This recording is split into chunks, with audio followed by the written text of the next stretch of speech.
150 సంవత్సరాలు కలిగిన అత్యంత పురాతనమైన జాతర ఏలూరు పడమరవీధి జాతర.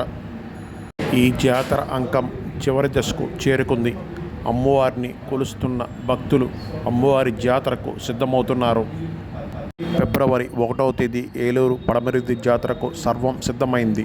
అలాగే ఫిబ్రవరి 2వ తేదీ చిత్ర విచిత్ర వేషాలతో అమ్మవారిని పంబల రూపంలో కొర్ల బండిలో ఊరి పొలిమేర వరకు సాగనంపుతారు. గంగానమ్మ, వినుకొండ అంకమ్మ, మహాలక్ష్మమ్మ, పోతురాజు బాబుల దర్శనం ఫిబ్రవరి 1వ తేదీ రాత్రి వరకు ఇస్తారు.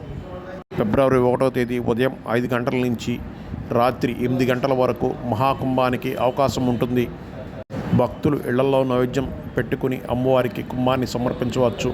అలాగే అమ్మవారి వద్ద కూడా నైవేద్యాన్ని సమర్పించి మహాకుంభంలో అమ్మవారికి ఆ నైవేద్యాన్ని కలపవచ్చు. ఇంటి ఆచారాలకు అనుగుణంగా అమ్మవార్లకు నైవేద్యాలు పెడుతూ మహాకుంభానికి హాజరవుతారు.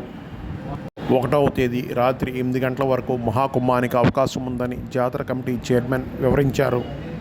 2వ తేదీ ఉదయం 8 గంటల నుంచి అమ్మవారికి కొర్లబండిలో ఊరేగింపుగా సాగనంపే కార్యక్రమం మొదలవుతుంది. పడమర వీధిలోని అమ్మవారి మేడల వద్ద నుంచి ప్రారంభమయ్యే ఈ కార్యక్రమం ఊరి పొలిమేరల వరకు కొనసాగుతుంది. చిత్ర విచిత్ర వేషాలు, బాణాసంచా మధ్య ఈ ఊరేగింపు కొనసాగుతుంది.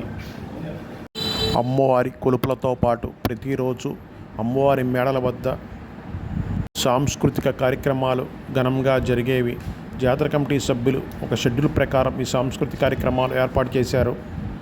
ఫిబ్రవరి 1వ తేదీ జరిగే మహాకుంభానికి, ఫిబ్రవరి 2వ తేదీ జరిగే కొర్లబండి ఊరేగింపుకు ఎక్కువ మంది వచ్చే అవకాశం ఉన్నందున ఆ రోజు పటిష్ట బందోబస్తును ఏర్పాటు చేశారు.